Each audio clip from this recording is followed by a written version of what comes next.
Good morning student. BEd first year Hindi शिक्षण के अंतर्गत हम वाक्य भाषा के वैज्ञानिक स्वरूप के अंतर्गत वाक्य विचार पर हमने चर्चा प्रारंभ की थी। वाक्य किसे कहते हैं?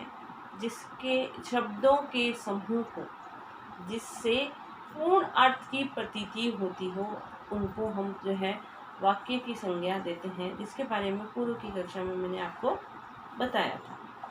आज का हमारा जो टॉपिक है वो है वाक्य के भेद। वाक्य के भेद जो है कितने हैं? रचना के आधार पर जो है वाक्य के 3 भेद बताए हैं। रचना के आधार पर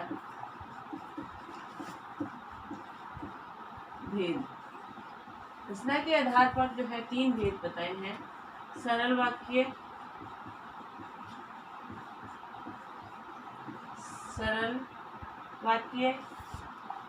सरल संयुक्त और मिश्रित।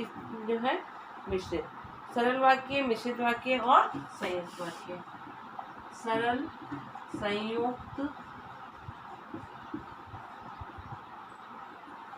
और मिश्रित।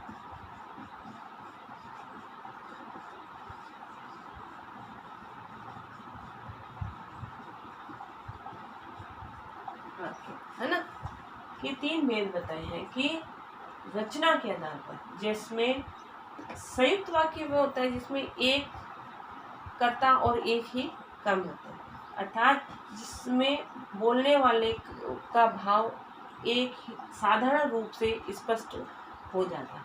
ठीक है, उसको हम संयुक्त कहते हैं। जिन वाक्यों में एक ही उद्देश्य और एक ही विधेय होता है या एक ही कर्ता है और एक ही कर्म होता है, उनको जो है साधारण वाक्य कहा जाता है। संयुक्त वाक्य, जिस वाक्य में एक से अधिक प्रधान उपवाक्य होते हैं, चाहे वह मिश्रित हो या साधारण, एक से अधिक प्रधान उपवाक्य इसके अंदर सम्मिलित होते हैं, मिले हुए होते हैं। संयुक्त जैसा नाम से ही विदित होता है। और मिश्रित जो दो वाक्यों को मिलाकर एक वाक्य का निर्माण किया जाता है, उसको मिश्रित कहते हैं।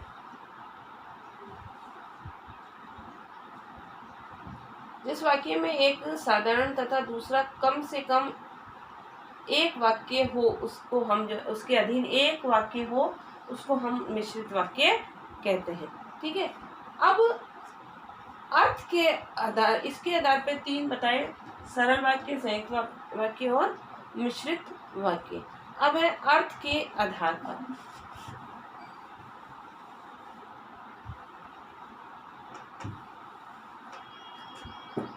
अर्थ के आधार पर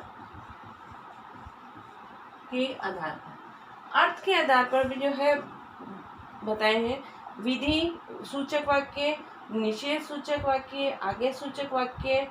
और अर्थ के आधार पे देखो, विधि सूचक वाक्य, दूसरा निषेध सूचक वाक्य, तीसरा है आज्ञा सूचक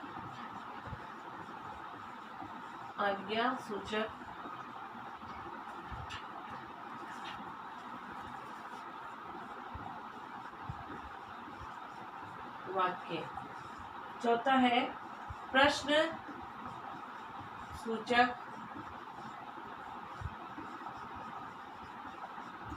वाक्य, पांचवा है विस्मय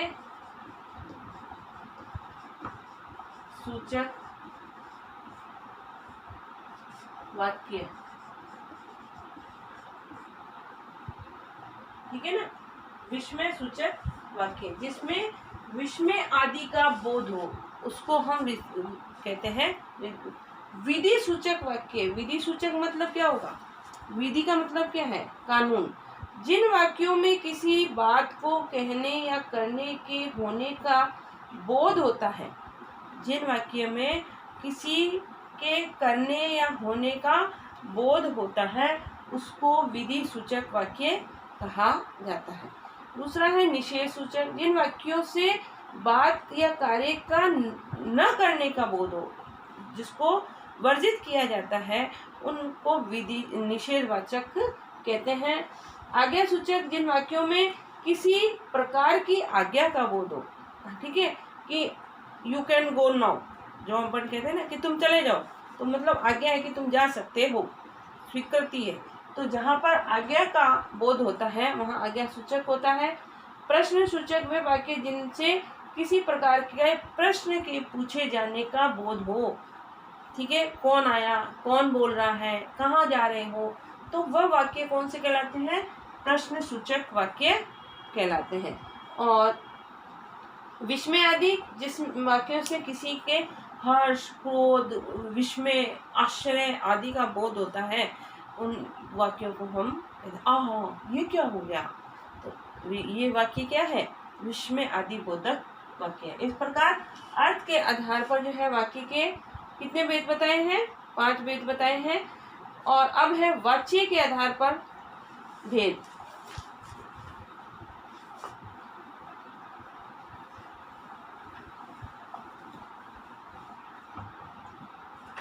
वाच्य के आधार पर भेद। वाच्य के आधार पर भी 3 बताए हैं, कर्ता, कर्म और कर्ता की प्रधानता और कर्म की प्रधानता और भाव की प्रधानता। कर्ता की प्रधानता,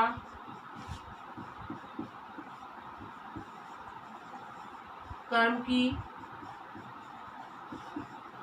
प्रधानता और तीसरा है भाव की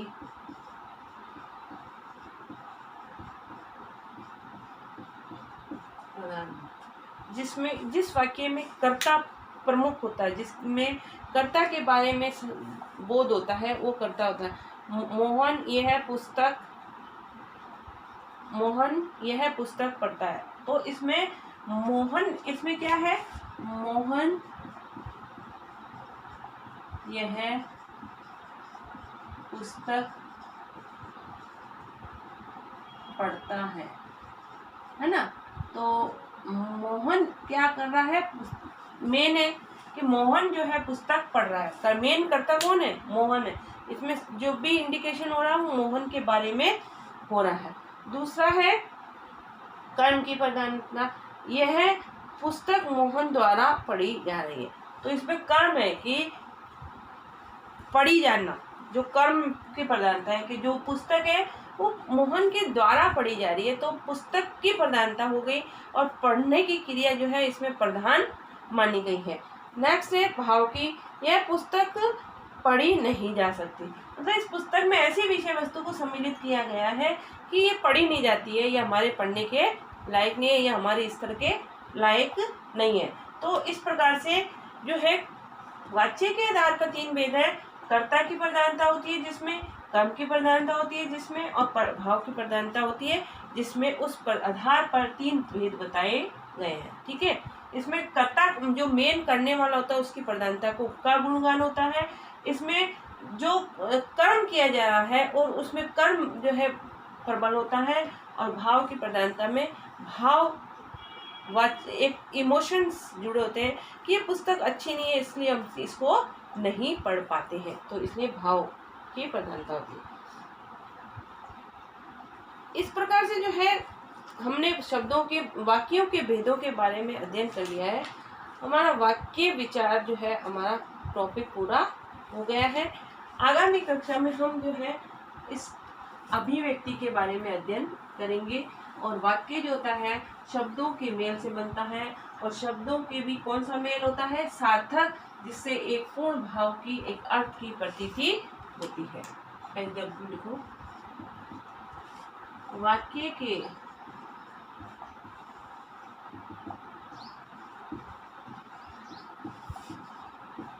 भेदों को स्पष्ट कीजिए। साथ ही घर पे रहिए, सुरक्षित रहिए, अपने आप को कोरोना से बचाने का पूरा प्रयास करें। अभी बहुत विकट स्थिति चल रही है। इस स्थिति में हमको अपने आप को संभालना है और दूसरों को भी संभालना है, अपने घर परिवार के सदस्यों का भी ध्यान रखें। Okay, thank you.